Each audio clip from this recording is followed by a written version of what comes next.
Hi YouTube, it's Kathy, and this is the Get to Know My Taste tag. This was originally created by Sam over at Thoughts on Tomes and Mari for My Name is Mari Inez, and this is gonna be interesting.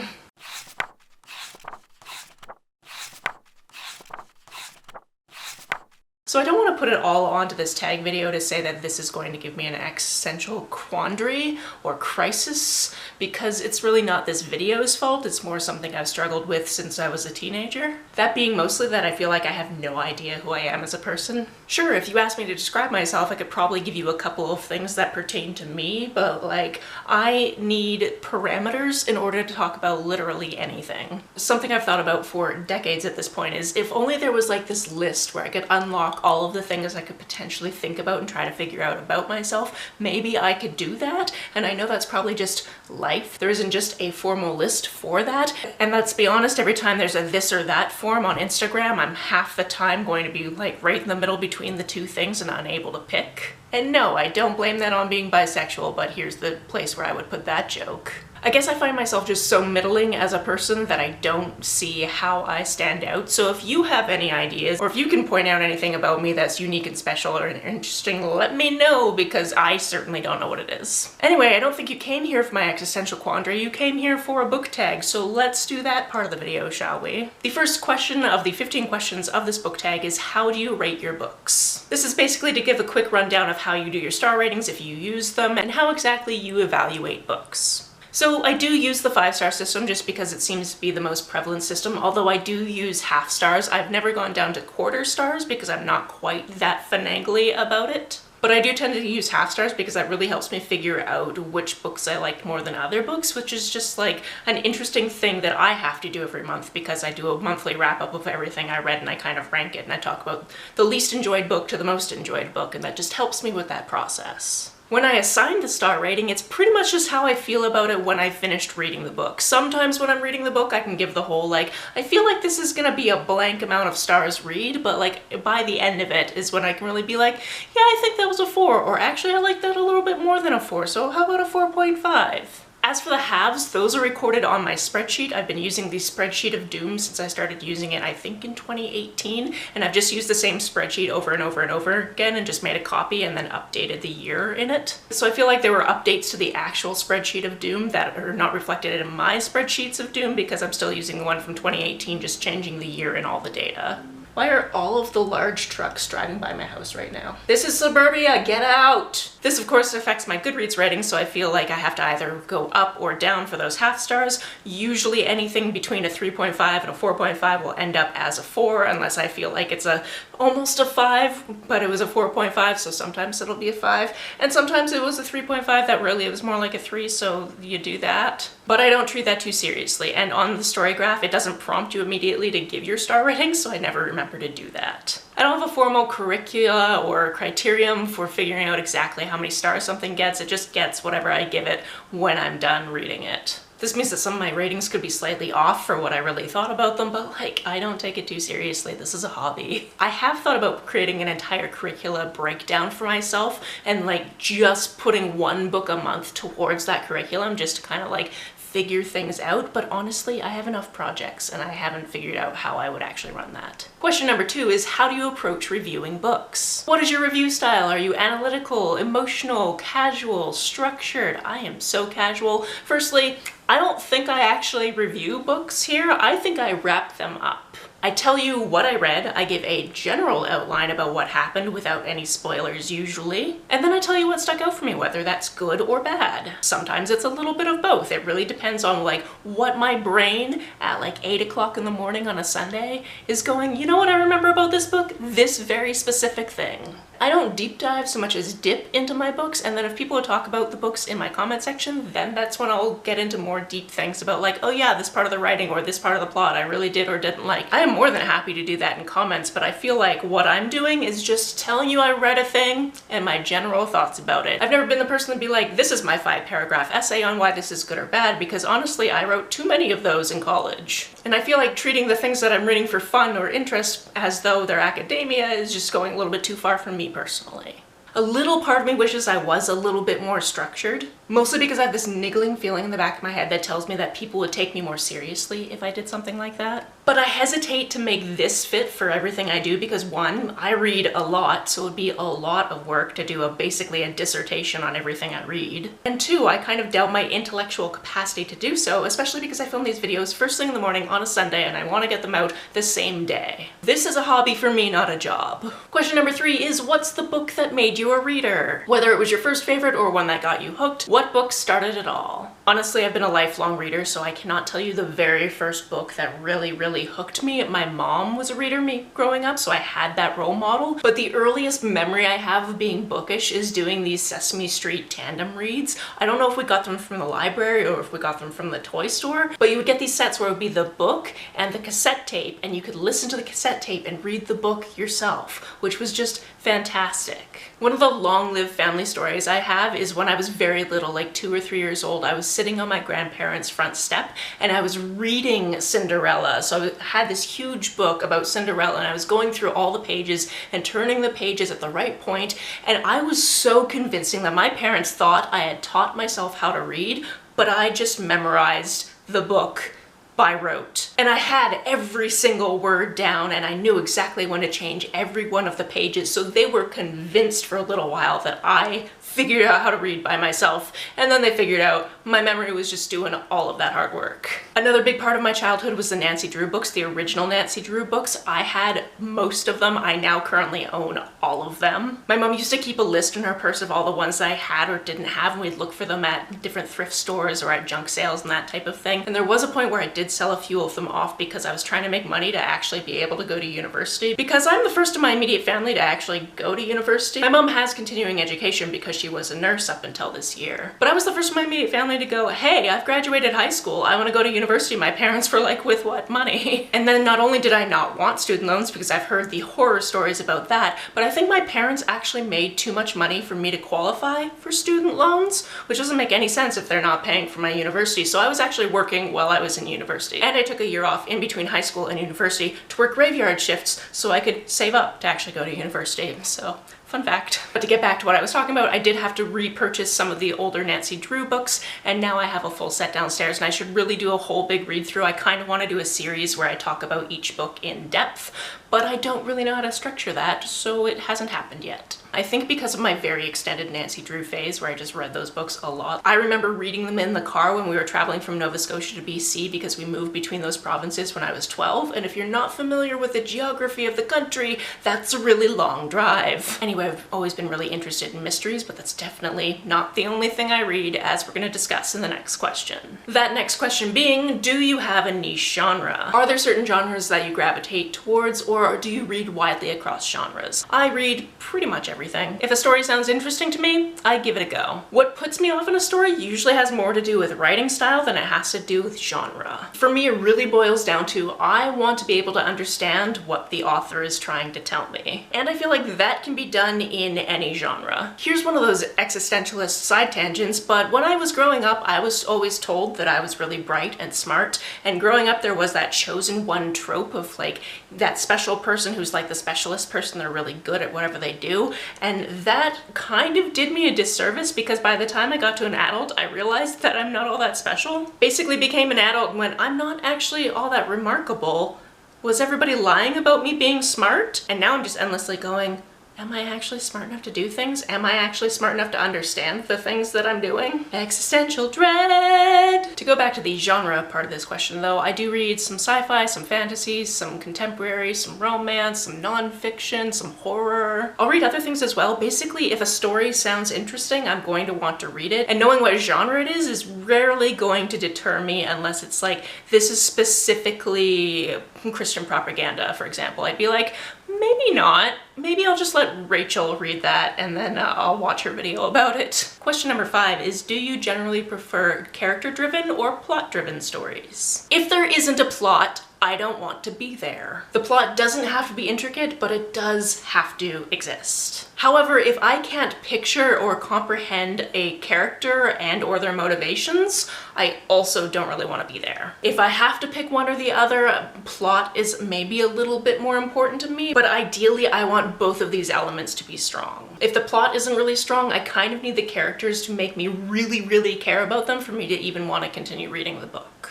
Question number 6 is, what is a book that you love so much that you don't care if others don't like it? This is basically, what's the one book that you can love enough for everybody else? Listen, I'm really bad at favorites. I'm really bad at picking things. So years ago, I just randomly decided on a favorite book, and I've decided it will continue to be my favorite book until something usurps it. And that's Words in Deep Blue by Cath Crawley. This book has a lot. It's a contemporary book set in a bookstore, family owned, and there's whole interpersonal drama that's going on. There's also this subplot of grief. It's got different literary references and these different intricate little stories about the people that go to this bookstore, and it's just lovely, and I've decided it's my favorite book until something comes along that is so amazing that I'm like, actually, I need to start saying this is my favorite book. I have not heard many other people talk about this book, and that's fine because I can love it for everybody else. Question number 7 is, what is a book that you love so much that if somebody doesn't like it, you know your reading tastes don't align? The book or books where a difference of opinion is a strong indicator that you will not have the same reading taste.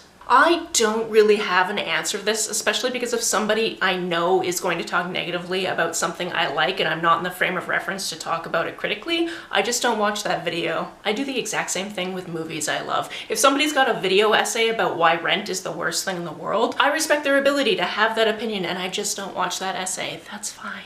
I do, however, believe it is important to be critical of the media you like, but sometimes I just don't want to hear somebody being like, this was bad, this was terrible, blah, blah, blah, blah, blah. Sometimes things are bad or terrible, or there's aspects of things that maybe I didn't pick up on because I have a different experience of the world than other people. And I can learn from other people that have differing opinions, but I can't think of one specific thing that I love so much that if somebody doesn't like it, our tastes are not going to be aligned. And that also comes back to the whole, I feel like I'm very middling as a person thing. This, however, comes with a huge caveat, because if somebody's disenjoyment of something can be boiled down to, I don't like that there were queer people in this book, or any other discrimination against minorities, then that person and I are just not going to get along. And that person's opinion no longer holds any weight with me. Question number 8 is so interesting to me, and I wish I had a better answer for it, and that's, what's in your trash pocket? What are books, tropes, or themes that you know are bad, but they're your bad, they're your type of trash? And this is one of those questions that makes me think that I don't have a sense of taste because I don't know what can be considered bad that I also enjoy. Maybe this has something to do with my upbringing of going to thrift stores all of the time because you find so many treasures. I also really love that this is a phrase that is specifically trying to eclipse the phrase guilty pleasure, because you're reading these things, you love these things, and you do not feel guilty about the things you love. And I love that about this phrase. I love having a trash pocket as a concept.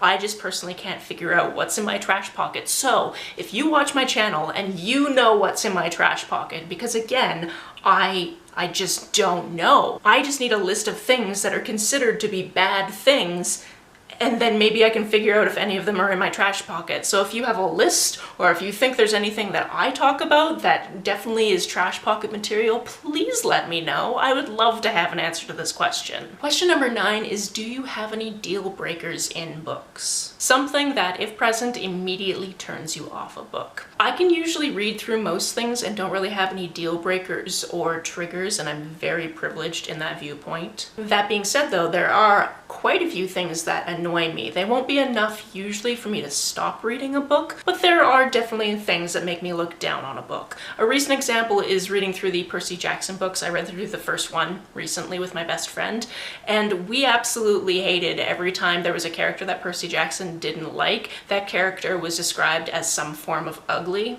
and that's just not a great writing technique for us. It makes sense in the genre, I guess, because like a 12-year-old kid who doesn't like somebody isn't gonna think they're beautiful or whatever, but it's still just something that like I don't need to have happen. I'm also really not a fan of archaic insults. For example, I know in the second Percy Jackson book, which I haven't read yet, but my best friend has read, because she's continuing the series at a greater pace than I am because I have other things to read and she has just basically this series she wants to get through, and she has warned me that the R slur is used used a couple of times in this second book. And I know in the context of it, it's basically used twice on the page. One use of somebody calling somebody the arsler and somebody saying you shouldn't call them that, but using the word again. But they're doing it in a they're not actually that type of way, as opposed to a everyone is different and that's okay type of way, and it's just not my favorite. Also, characters being openly fatphobic or transphobic or homophobic or racist or sexist or anything like that, definitely not my favorite, especially if it's not addressed and challenged on the page. Sometimes you have bad guys and they do these things because they're bad guys, but I don't really love it as a shortcut to this is why this person is a bad guy. You can tell because they're doing these hateful things. I will still read books that have these things, but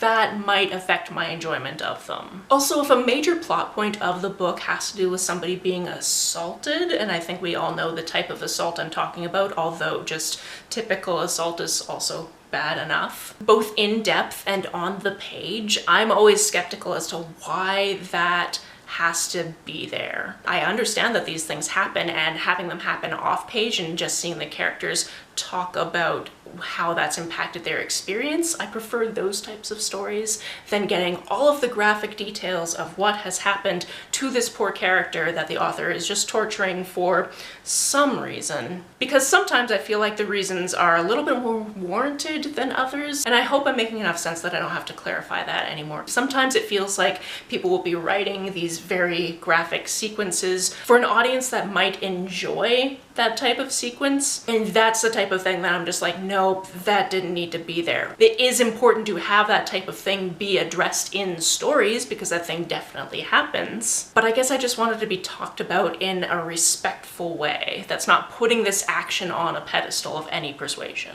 Question number 10 is, what is a strong opinion you have about a book that was released in the past year? Whether it's overrated, underrated, or just a take you want to share. I recently read A Grim Reaper's Guide to Catching a Killer. In this, we have a protagonist who is 42 years old. She's in the middle of a divorce. She has another really big life event that's going to be happening, but it's sort of a spoiler because you don't know about it at the very beginning, so I'm not going to tell you what it is. And also, she works as a Grim Reaper. So she's got a lot going on. She has such a messy life, and I love seeing characters who are older than me that have really messy lives. That being said, she's not that much older than me, but it is nice to see where I'm gonna be in the future, although hopefully without some of the drama she was going through. And as a bonus second opinion specifically about this book, it feels incredibly weird if you're reading an audiobook and the main character has the same first name as you, because often characters will be like, hey Kath, how's it going? And I'm like, oh, I don't know, it feels like you're talking directly to me and I don't know you. And also when I looked up how her name was spelled later, because obviously when I listen to audiobooks, I don't necessarily know the spelling of the names of the people in the audiobooks, and I want to make sure that they're spelled correctly in the captions of my videos.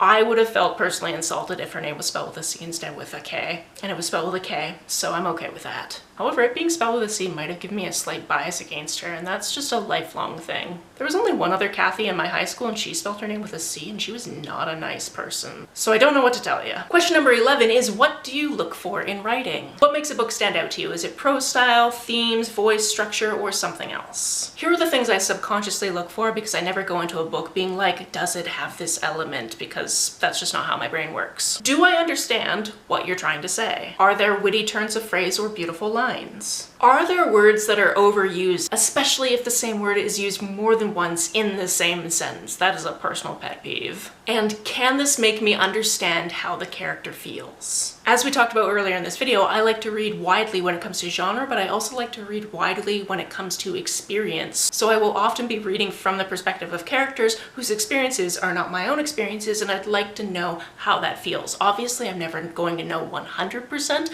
but I'd like to at least try to understand different perspectives. Question 12, how do you decide what to read next? Do you plan ahead, mood read, or follow external factors like hype, recommendations, or arcs? Firstly, I'm looking for things that fit into my prompts for Read Queer All Year, which is something that I host over for the Queer Lit Readathon, basically every month where we don't have a full round of the Queer Lit Readathon. There are 4 prompts, and because I host the thing, I want to make sure I'm covering those prompts every month. Next, do I have any notifications on my phone telling me that I have an arc to read that I should get to? Because I set up a reminder for the pub date and then also a week before the pub date so I can maybe actually get to the arcs. I don't really ask for as many arcs as I used to because I eventually got a little bit snowed under with them, and sometimes sometimes you ask for a bunch of ARCs and you get none, and sometimes you ask for a few ARCs and you get all of them, and then you're just overwhelmed. Check out the overwhelmed book tag if that's you. And when it comes down to ARCs, for me, basically it's I try my best, and I'm definitely not perfect. Also, sometimes I'll get an ARC and then the author will reveal themselves to not be the best type of human in the world, and I no longer want to read the book, so that's definitely a consideration. Other considerations for me are, do I have any holds coming in from the library, whether that be audiobooks or whether that be physical holds from the library. And I personally don't try to follow books because I think they're going to be popular, but rather when somebody mentions a book that have elements that intrigue me, I will look to see if my library has them. I'll put myself on the holds list, or I'll put that book on a list for reading later. I have no hope of fully exhausting that list at any time because it is super long. It's also scattered in various different formats, and I hope I live long enough to read all of those books, but there's going to be other books published every year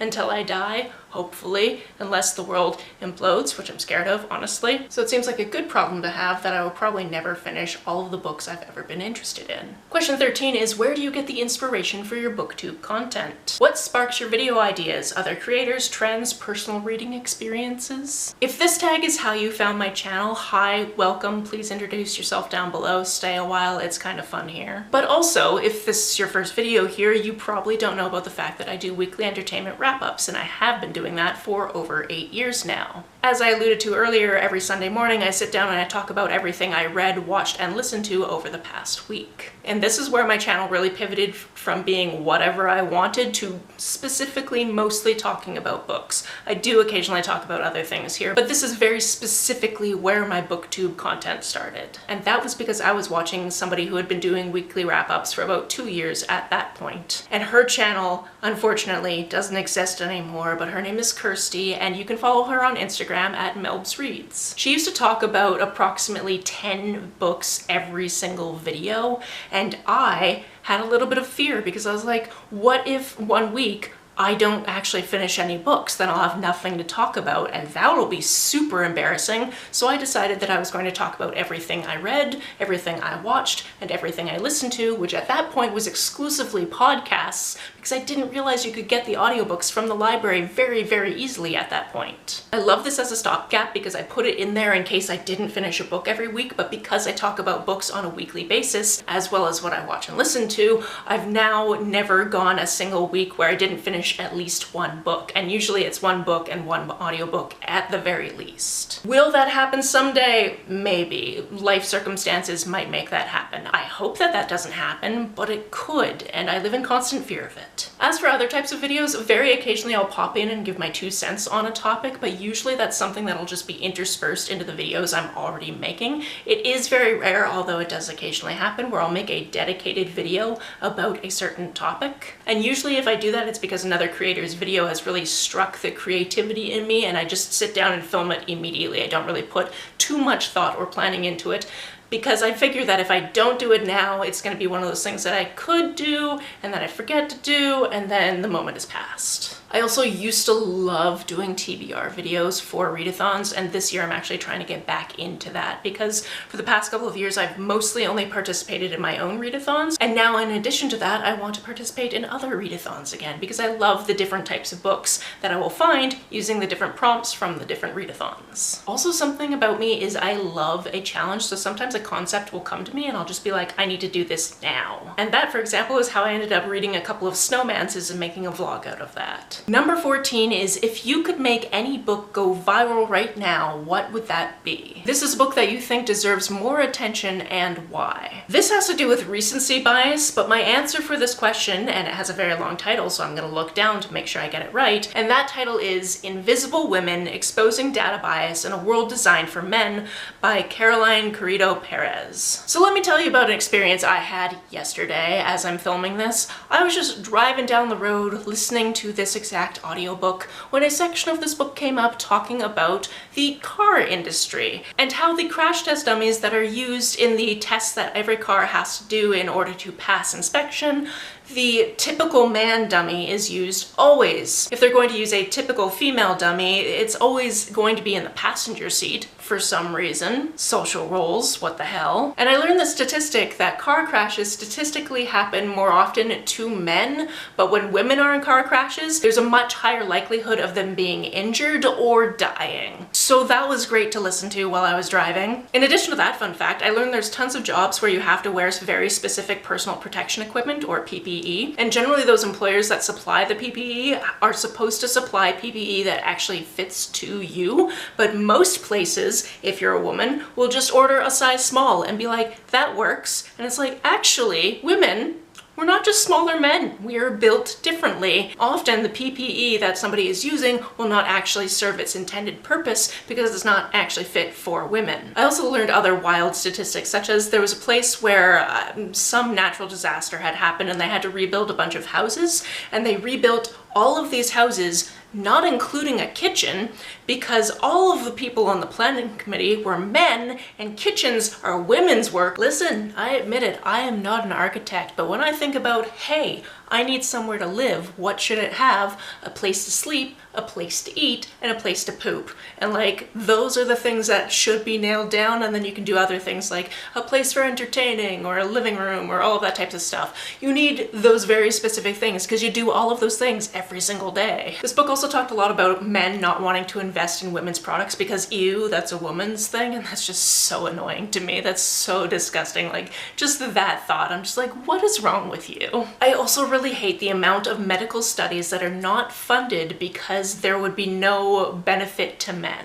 At least not a benefit that they could immediately understand, because whatever medication this is wouldn't be used on men, therefore it doesn't benefit their lives, right? Except for the fact that if those women are actually given this medication and it stops them from dying a death they didn't need to die, then suddenly different men around the world are not losing their wives or mothers or sisters or partners or friends. And I already know that women are not really listened to by doctors half the time, and it takes a longer amount of time to get diagnosed, and all of that is super infuriating. So the reason I picked this book is I wanted to go viral to the point where men also read it, because I'm sure there's a bunch of women like myself who have read it because they're like, yes, what things don't we know about women? Because I know there's lots of them. I want this book to go so viral that men feel like they have to pick it up and therefore in turn learn about the things and how they are failing half the population. I know it's not exactly 50%, but we're rounding here. Because the optimist in me wants to believe that the majority of men who are doing these shortfall type of things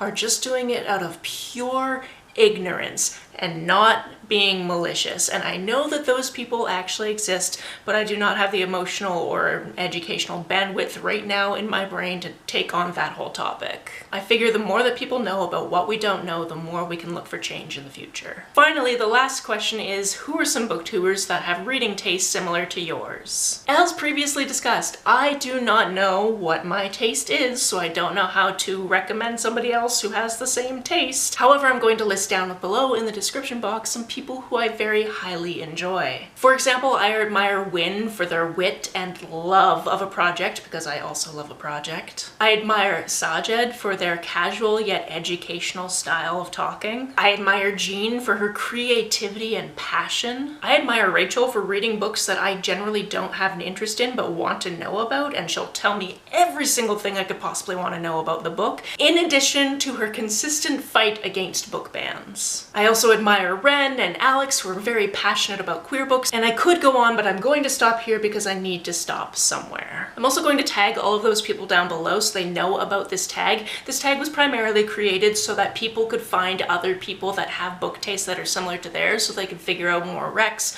all of those good things. And Sam and Mari are really trying to make sure that the greater part of the community does this tag so more people can find each other, because it can be difficult to find booktube content in the first place, and then finding booktube content that you actually enjoy or is specific to your tastes is difficult. So while I'm tagging those people down below, every single person here who makes bookish content on the internet, you are also tagged. That's it for this one. If you can tell me about my own taste down below, please do that, because as we've discussed, I don't know what they are. If you want to answer any of these questions for yourself, also feel free to do that down in the comments below. On the way down to the comments, if you can make sure that you're subscribed, that would be very great, because even if you think you're subscribed, sometimes you're not, because YouTube likes to do that. Some people have asked if there's a way to financially support this channel, so I set up a Ko-fi account, which is a digital tipping service. The link for that, as always, is down below. You can like and share this as you see fit, and I will see you very soon.